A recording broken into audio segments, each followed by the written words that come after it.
அந்த ஃபோன்ல பாட்டு கேட்கும்.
That's true, wrong, not because of its power, but because of its persistence. A very good morning to everybody present here. I now call upon Akshya from final year to sing the invocation song. Kindly rise for the same.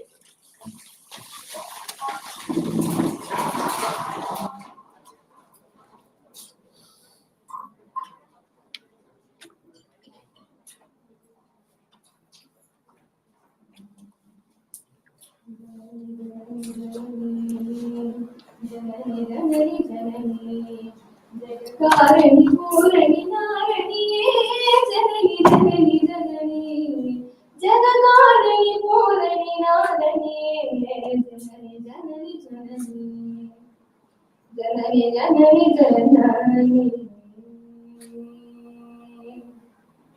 Gana Vinodini Kamachi Gana Vinodini Kamachi Gana Vinodini Kamachi Kamalathiru Padame Panidenu Vinave Kamalathiru Padame Panidenu Vinave Varamurula Janani Janani Janani Janani Janani Jagakarani Purani Naraniye Janani Janani Janani Jagakarani Purani Naraniye Janani Janani Janani Janani. Thank you.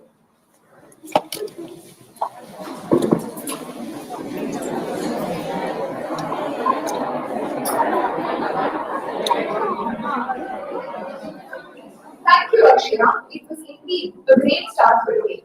The core team has prepared a documentary of all the achievements that students of Department of Commerce Honors have made this year. Let's have a look into it.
I now request the head of department, chief guest, and faculty coordinators to join us on the stage.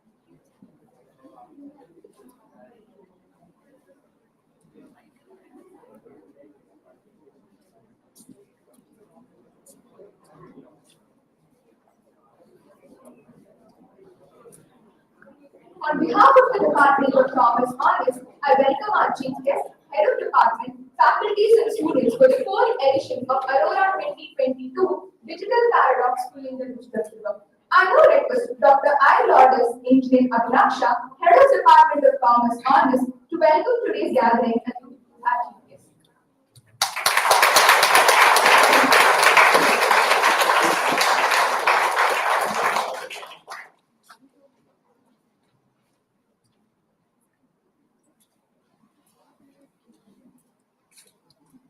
Very good morning to one and all present here. All glory to God the Almighty. I'm very delighted to welcome our esteemed chief guest for today's inaugural session, Ms. Soumya Rajappa.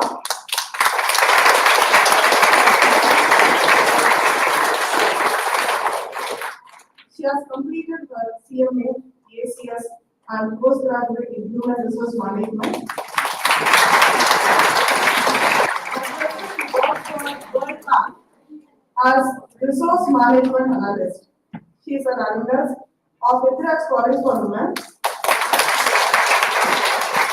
She graduated from Department of Commerce either in 2004. She was an active participant in NCC during her college days. She kickstarted her career in manufacturing industry, financial institution, and now works in development bank. With huge passion in learning new language, she is certified in PMP. She also has a diploma in French from Alliance Franchise and is well versed in Hindi and Telugu. She loves culinary experiences, music, and traveling with family and friends. It gives me immense pleasure to welcome you, ma'am.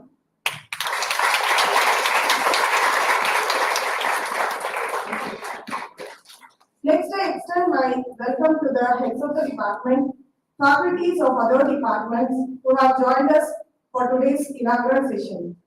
Last but not the least, I welcome students from other colleges and our students who are participating for today's program. Welcome all.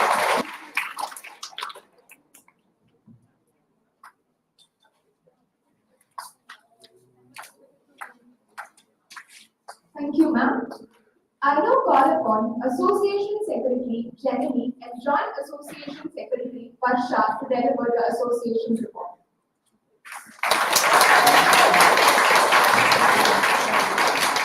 Good morning. We are extremely delighted to present the fourth edition of our association, Aurora 2022, is new avatar, to foster a culture of innovation and adaptability. Conducting our association gave us an opportunity to explore different themes in the context of the current situation, and we selected the one that resonated with us the most, digital finance. As a matter of integrating digital technologies into everyday life by digitalization, and hence the name Digital Paradox. Digital Paradox, pulling the digital trigger, was put together to add value to the participants by providing them a platform to understand and appreciate the changing phase of the technology environment. A new normal is emerging, and it is impossible to predict the future with any degree of accuracy. The world is being digitalized and is halfway around. There are people who struggle to get used to it. We have visualized that revelation in the form of our logo. Visualization has a positive and negative impact. This logo depicts a person's ability to carry the digitalized world. Every new edition of Aurora has been a new beginning, and this year is no exception. After a round of virtual events, we are incredibly excited to get on stage. So this year, to cover all the bases, the events have been consciously designed to encourage creativity spanning across diverse interests to invite maximum participation. We, as a department, strive for excellence and are committed to continuous self-improvement, thereby holding the torch high and letting the light of Aurora shine brighter and brighter year after year. We are delighted to have you all here with us today. We wish you a very good luck to the event and we hope you make the most of it. Thank you.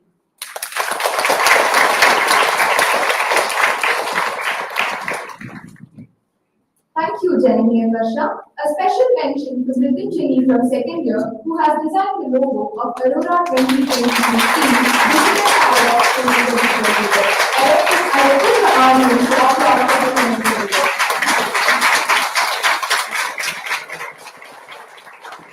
I now call upon Deepa, editor, to deliver the editorial report.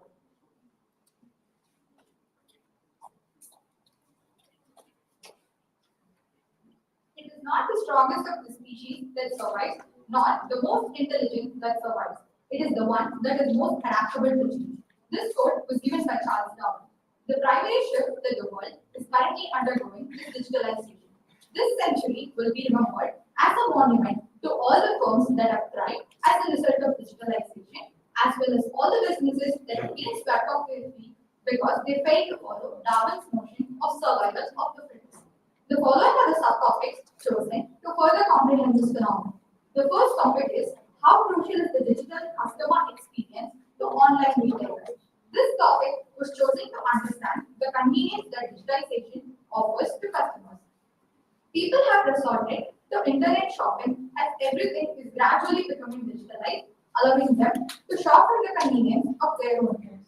Is digital finance a secure pathway? Is a question that everyone has, and this segment of article aims at understanding the survival of people in the hands of technology, despite the fact that the digital world is taking over everything. The next topic is how far can it be said that stock market impacts inflation.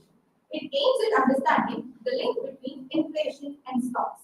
Each stock should be evaluated on its own merits. What do you think that keeps the public from practicing digital finance is the fourth topic. It questions the reason behind a few people who are dubious about going down the digital path and aims to understand the reasons behind this. Is future wave of marketing, social media marketing, is the most relevant topic. Nowadays, influencers have taken over social media and they are marketing and promoting numerous products to the general public, which has a large reach. How does digital finance help women become independent is a topic of debate. From then until now, women's independence has been a matter of discussion. It focuses on the concept of financial inclusion and how equal opportunities are available irrespective of gender. The next chosen topic is are financial regulations relevant and suitable for this digital era? Our government issues numerous financial regulations from time to time.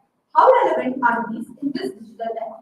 Role of AI in fighting COVID is the topic most apt for the pandemic situation. One of the many gifts that this pandemic has bestowed upon us was AI, which aided us in the fight against COVID-19. The last and final topic is how important is mental health in achieving financial well-being. Mental wellness is something that is appreciated and valued more than anything else in the world. What role does it play in achieving financial stability? The articles in this magazine represent many facets of the digital world and are intended to provide the reader a better understanding of the digital paradox pulling the digital world. Thank you.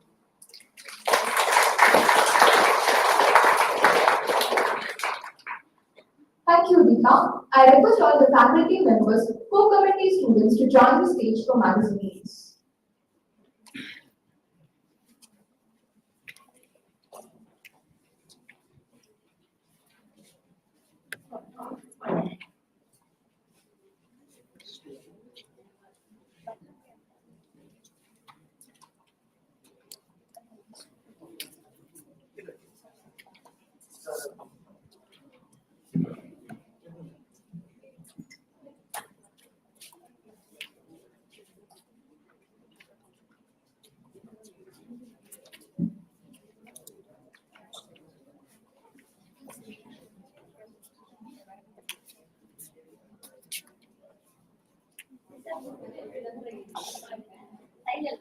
I now request the chief guest to release the magazine.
I now request our chief guest, Mr. Soumya Rajagopal, who works for World Bank as Resource Management Analyst, to address the gathering.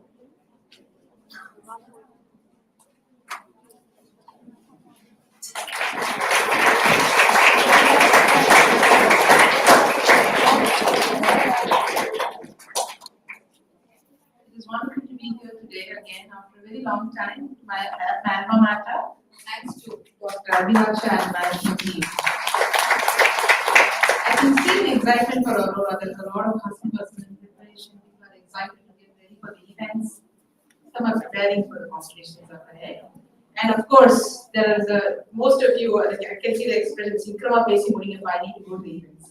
I understand. I've been there too. This reminds me of our days when I was still a part of the student community of this great institution. And at that time, we used to prepare the previous day in college before the event started. All the preparations were done when we left. We would talk about when we would arrive again at college, what time, where would we meet. All these discussions would happen. Okay, 7 a.m., OAT, we'll meet there. The next morning, we all get ready, prepped, all in our best suits for the event. Reach OAT only to find that some other team has taken the OAT for their event or for their practice. Then what do? You have to look for your mates. No, you can't call them because mobile was still not affordable at that point in time. One call was 1 rupee. One call was 99 paise and one SMS was 1 rupee. So, it was still not affordable to the student community at that point in time. So then what do? Go hunting for your mates. OAT to canteen, canteen to annex, annex to classes, wherever you find them, finally you go meet them. Okay, everything is organized, all set and done. By the time you arrive at the auditorium, we had all our event organizations in the auditorium. By the time we arrive at the auditorium, we will look as if the event has already ended. All tired, all dresses unmessed up, right? But today, if you're missing someone, you're not able to find someone, even the way I was picked up this morning was absolutely seamless. I only had to make a call to the student coordinator. They picked me up from the annex and I came in. Right? Such a simple thing like mobile technology has changed our lives so much from where it was when I was a student to where I am today when I'm seeing all of you students here. I might be sounding like my neighbor Raghutata. No, I think I'm sounding like him. Yes. Hey, gaon mein kisan Raghutata, that tata. He is my neighbor. Raghutata was a zamindar in his village those days. And when his children grew up and moved to Chennai, he migrated along with them. And he stayed back in Chennai because he was growing old, he couldn't live alone. But as fate would have it, his kids moved on abroad and they left him here. So he is now left alone, living in Chennai as my neighbor. Now this Raghutata is a very interesting personality. Okay? So we have a lot of conversations about different things. And many times when he starts speaking, he says, back in 1962, so I'm reminded of that when I'm speaking of my college days. But Raghutata is not very tech-savvy. It took a lot of time for him to even get his head around the concept of Dunzo. So first time when he heard about Dunzo, he was like, how do you trust a stranger with your things? What is the guarantee this person will go and deliver where they're supposed to deliver? How do you pay them? Cash, is it? How will they not take your cash and run away? What confidence do you have? So as you would have figured, Raghutata is not someone who uses Paytm or GPay or PayPal. In fact, he still religiously goes to his branch every month to get his passbook out. How many of you in the student community have seen a passbook? I don't know. It doesn't exist now, but many of them on board. Right? But in our case, digitalization has made a huge change. It has made things simpler, it has made things more effective. COVID-19 has only made it more pronounced. So whether it was booking cabs, buying things, or getting some services, making payments, everything is online now, and everything is so simple, isn't it? It seems the world has shrunk when it comes to transactions and the way we order our services and products. When I want to buy something new, I no longer go from shop to shop to shop. It's history. I go and look in Amazon, Flipkart, Snapdeal. I also inquire with my local Annachi Kadai to see whose cost is most effective. And then I buy the product. So now the services and products are in so many forms and platforms that it's spoiled for choice.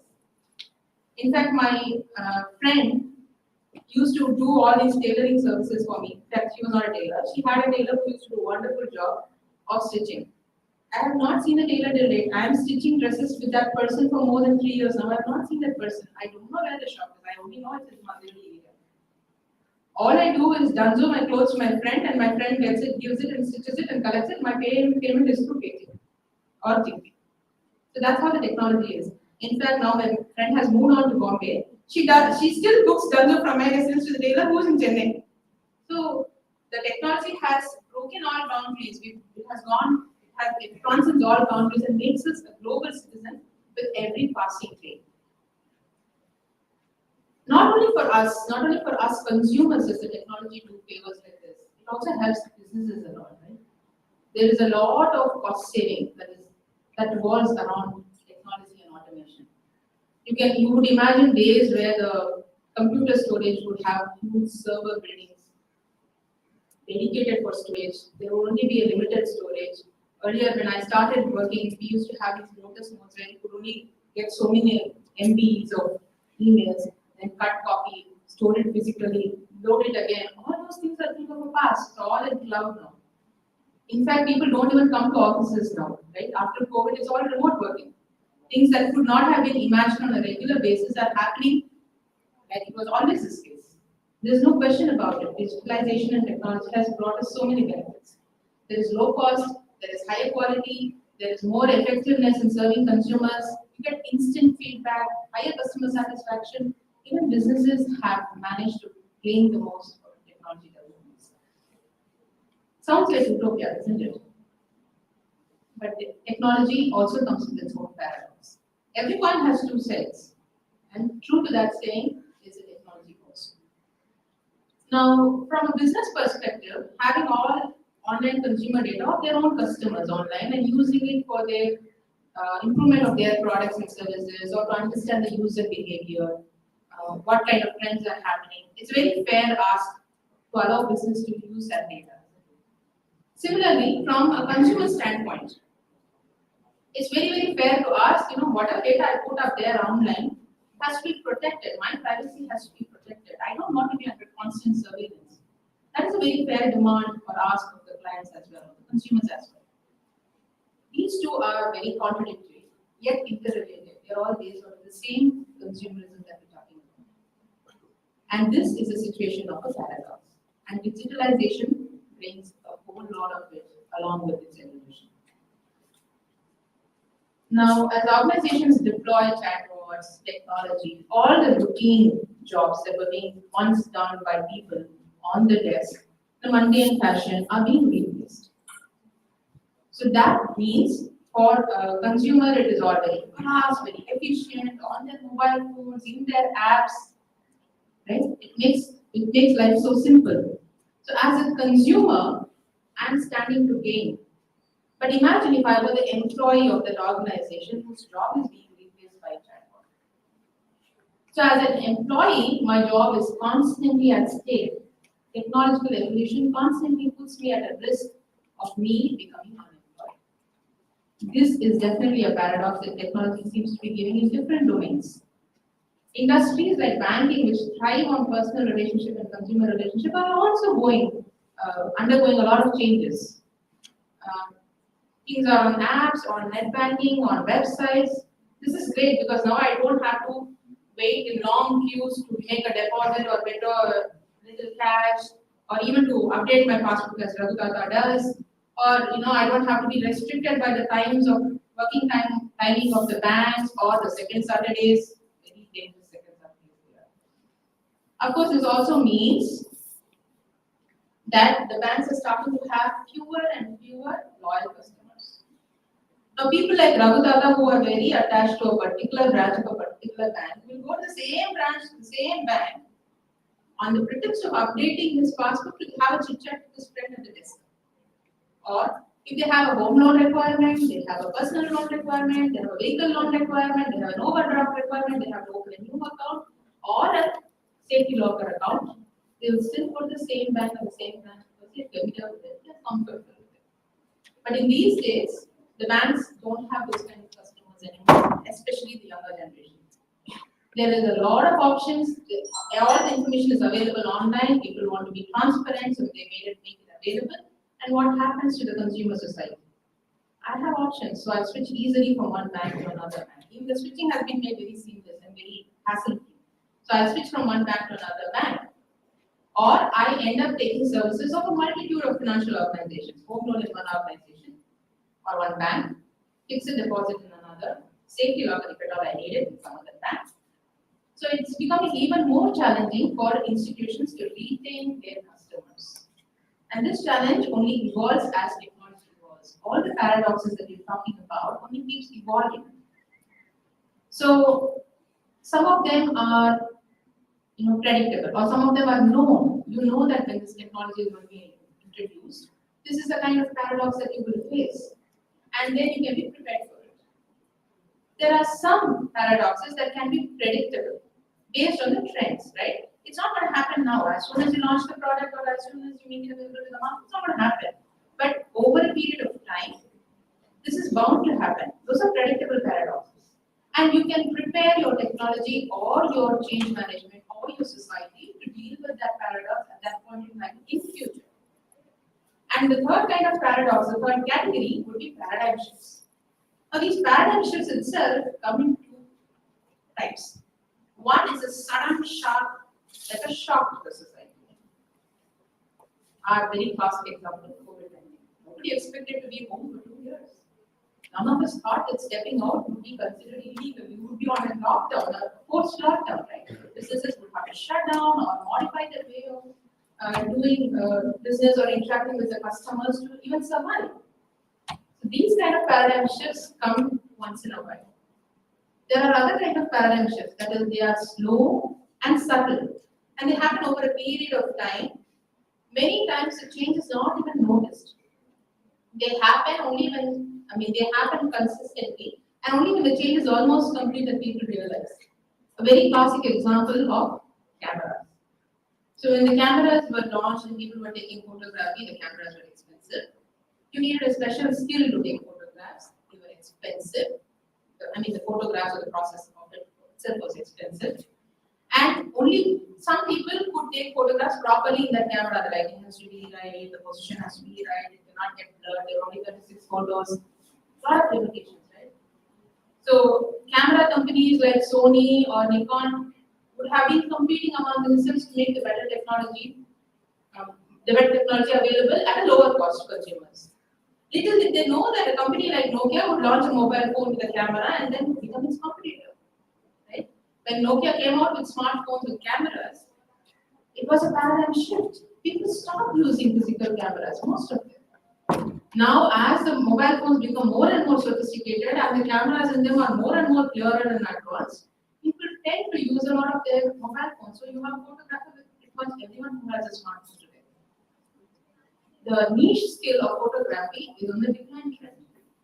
So these kind of technology developments that come are disruptors to the industry and to the existing organization. So these are completely different and need a complete different kind of a strategy to be handled, tackled, or even for us to survive that competition. So if you ask me a question, as a society that faces these paradoxes, how do we solve it? I don't think we have a simple answer to that. Most of the paradoxes that have a huge source of the society impact on the society can be handled by legislation, like the issues of data privacy.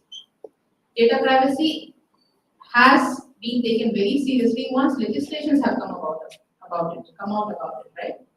Once the legislations are in place, people are more careful. Organizations have a moral, legal, and ethical responsibility to take care of their consumers, of the data that they fetch from their consumers, and the way they use it.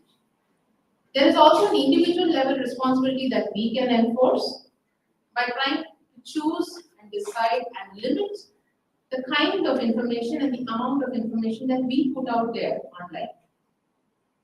There are other types of paradoxes that can be handled very well by the organizations. And these kind of paradoxes are, technology-related paradoxes where the investment is on a particular channel of technology.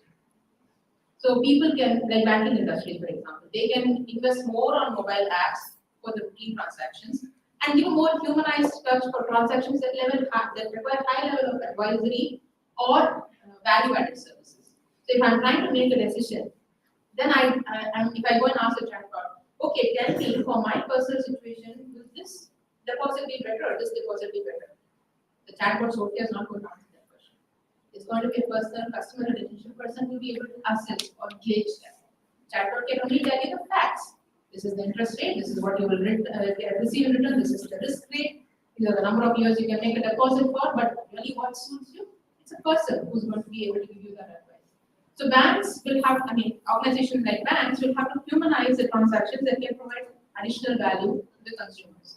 And of course, making it available anytime, anywhere, on a 24/7 basis. Then there is an issue of investing in people. The organizations can manage these as well. When organizations bring about investment in technology, launch new technology for their products and processes, they also have to fairly invest in their employees. Not just to bring them up to speed for the technology, but also to be able to manage change. So I remember the time when BSNL was going all automated. I don't know if you've heard of a time where BSNL, you would actually make calls to BSNL to place trunk calls or ISD calls and people would be connecting you manually, right? All that has vanished. I don't think even those equipments remain now may not be even in use. But when people had to transit from that era to the era now, where WhatsApp calling is not just to the person next to you, but probably the next continent also. People have to come up to speed not just with technology, but with the idea of using technology. There are many people like Raghunath who still find it very challenging. So organizations can take the lead in trying to address their concerns, in trying to reach out to them to make it as convenient as possible, as predictive, as familiar for them as possible. So these are things that organizations can definitely do. And there are certain things that you can handle at individual level as well. And what are those? Those are challenges of losing your job. Right? My job, my responsibility, for sure. And what can you do about it? Now, as technology comes in and when chatbots are replacing routine transactions, for example, let's talk about a secretary who used to book appointments for their executives. Right?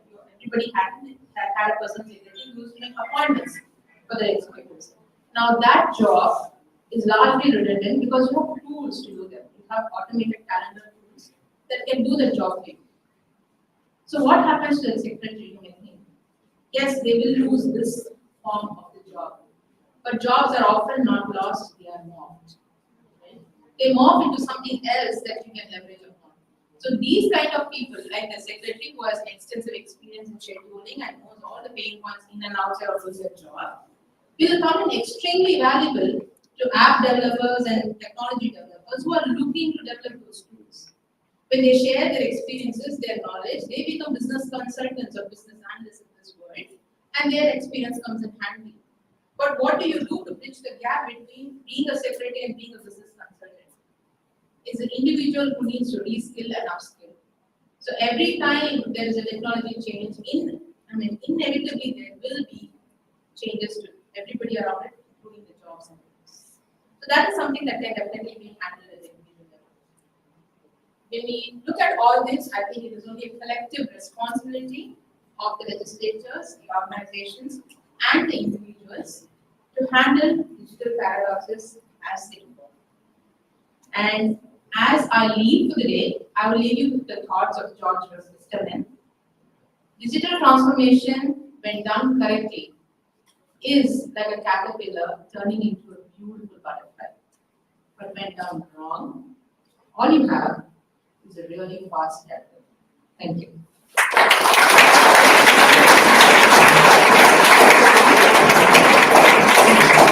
Thank you, ma'am, for taking us to the memory of your college days and giving us an insight about today's topic, digital paradox pulling the digital trigger. I now request Associate Professor of Commerce, Dr. A.S. Dayoti, to hand over the point to our chief guest.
I now call upon Shalini Kirti, Cultural Secretary, to present the gratitude note.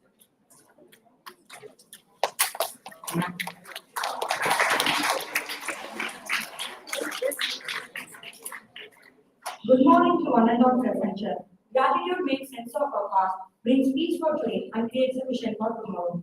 I deem it a great honor and privilege to propose the vote of thanks on this memorable occasion. I thank this opportunity to express my gratitude to our chairperson, Tirumati Chandradevi Thanipatcharam, and the management of Itraj College for Women for giving us the opportunity to organize the 4th edition of AURORA. I thank our respected principal, Dr. Tirumali S. Kode, for his stewardship, support, vision, and commitment. We also extend our heartfelt gratitude to our Vice Principal Agent, Dr. D.B. Usharani, and Vice Principal Self-Supporting, Dr. T. Usha Priya. We thank Dr. A.S. Gayatri, Commerce Aided, Ms. K. Geeta, Head of the Department Commerce Self-Supporting, and the faculties of various departments for gracing us with their presence. We would also like to thank our certificate sponsor, RR Academy, and refreshment sponsor, Exjello Exports. I would like to thank our chief guest, Mr. Soumya Rajapam, who despite a busy schedule has found time to grace this occasion and taking a precious time out to inspire and motivate our students. Thank you, ma'am. I owe special gratitude to the supporting staff, Mr. Mahesh and Mr. Ranjit, and printers Mr. Bhaskar and Mr. Murali, who have worked hard to ensure that this occasion becomes a memorable success. Last but not the least, I thank you, my friends, for your cooperation and all the good hearts who work behind the screen. Once again, I thank you all for your attention and patience.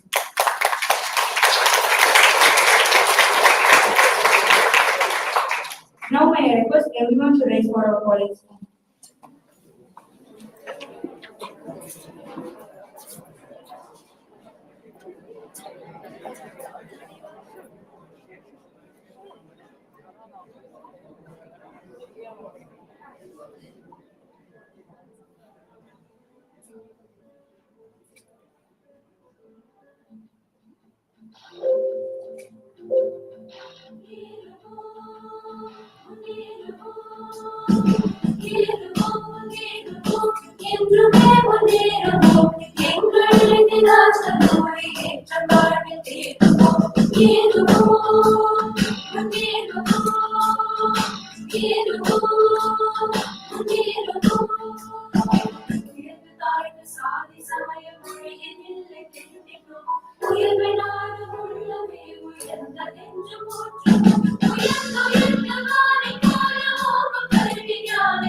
Participants to discuss to their respective events. The events and the venues are Finance Feud is held at Mini Audi between 11:30 to 1, Minute to Minute at LCH between 11:30 to 1. I repeat, Finance Feud is held at Mini Audi